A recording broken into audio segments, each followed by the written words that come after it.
Good morning. It's a beautiful start to the day. The birds are singing and the weather is great. Let's hope that that continues as far as the fishing is concerned. Today I will be presenting one of these over more of these and brown crumb. First chuck, and within seconds the float sails away and it's a small perch on the bank. The second fish is more feisty. This will definitely need the landing net. It's a different species as well. I predict a small tench. And indeed it is. Having a little run around there. It's like letting your dog off the lead on the park. Sudden burst of enthusiasm and then it calms down. I say small, but what about those tench I was catching on my last session? They were tiny, weren't they?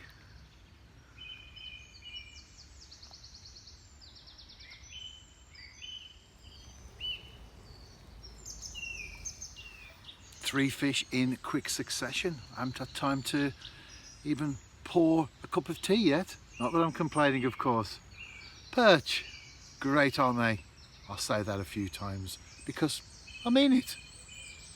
I think I might get the cup of tea this time. Well, at least a couple of sips, because I've got another bob on the float. I shouldn't complain though, should I? And I'm not. Right, there you go. Oh, it's a decent bit of resistance there. Not sure it's a tench though. I think it could be a half decent perch. Oh, it's not as big as I thought. But I will net it and I will be back. Nowhere near as big as I initially thought. First impressions did not materialise on this occasion. Oh, that was another decent fish. Hook pull. And sometimes when it springs back at you, it creates a tangle. I will definitely need my glasses for this one. And hopefully, by working through it logically, a bit at a time, I can restore it to the position where all I need to do is put a prawn on again and cast out. I can see the sun 93 million miles away, no problem, but I need my glasses to work this one out right in front of my eyes. I'm getting there. I do need to put a new hook on though, and do you know what? I think these glasses, that's all I've got. I think that was a pike. I did have my suspicions as soon as I struck into it, and I had noticed some predator activity beforehand, so I've had a bite off. Yeah, I'm all ready. Just put a new hook on and cast out again. At least it'll keep the small roach away. Not that I complain, of course, about those, because I do believe a crowd attracts a crowd. I've now switched to a size 8 hook and gone for quite a decent size prawn. Let's show the setup while I'm here. Nothing at all on the line until we get to the float. Well, just below it actually, because I've got 3 BB shot on there. It's a 1.2 gram waggler. Drennan crystal waggler. I love these. Fish with them for years. They are the type of items of tackle such as Drennan super specialist hooks that I've again fished with for many years. They've never let me down. I always feel confident with them, and I think sometimes you can change for the sake of it. Change in itself is not a bad thing, whether that's fishing or life in general, but if it's just for the sake of it to keep up with the latest trends, I'm not necessarily in that camp. It's good, it's never let me down, as I say, and I'll stick with it. That's my approach anyway to fishing tackle in general. The prawn is quite a modern bait though, isn't it? Certainly when I was a child you didn't fish with prawns. However, back then parboiled potatoes were quite a thing as far as carp were concerned. Anyone remember those? I'm on a typical small pool. Nothing extreme in terms of features. Gravel pits, of course, that's where you need to really find out what's beneath the surface of the water. You do here, of course, but not as much time and effort involved. Some of the pits I fished over the years, especially the ones where I've returned to on a number of occasions. I've always got the marker float out first and worked out exactly where the bars, the plateaus, etc. are, and even weed as well. And the depths, that's also an important feature. This though is a lot more easier and simple in those terms. You've got margins, they drop off, and then you've got 5-6 feet of water. This is the time of the year now, of course, where the lilies, if there are any in those pools and ponds, which invariably there will be, I guess, you can see where they're coming up, and therefore you can see where to cast to, where the open water is.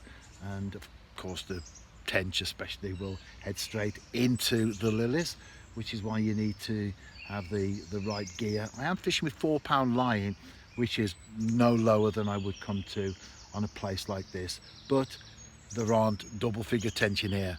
So to use those two examples, then of course you balance the tackle in accordance with what you're trying to catch. You do lose one or two though, inevitably. When I was crucian carp fishing on my last outing, I did pick up a few tench that went straight into the dense weed, but what can you do? Fishing for crucian carp, and let's use a 10-pound line just in case we catch a tench that takes us into weed.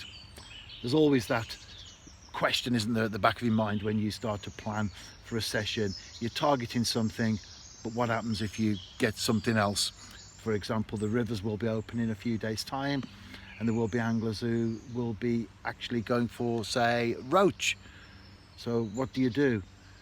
You're going for roach, but let's use 15-pound line just in case we catch a barbel or hook a barbel. You have to balance everything out, don't you? Because if you're fishing with that type of line strength for roach, chances are you won't catch many anyway, and when you do, you'll just haul them in, which is not really what you want to do. The float disappears once more, and as soon as I struck into it, I knew what it was. A bream.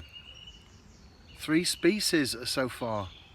Will I get a 4th? Which inevitably would be a roach. Not sure now I've moved to a size 8 hook, but we shall see. I wonder if my wife will be able to detect the eau de bream that's on me after I've caught and handled that particular fish. They do smell, don't they? Bream, I must say that. Anyway, I keep thinking about my wife's video that she made. He has gone night fishing. I opened my fridge. I do give her some stick over that. Joking aside though, it was all intentional. She knew exactly what she was saying. Basically, I give her a lot of stick and she was giving me some back in return. I was saying, there's some more in there, and rather than eating the prawns, it's gathering them, which tells us that it has young that it's feeding.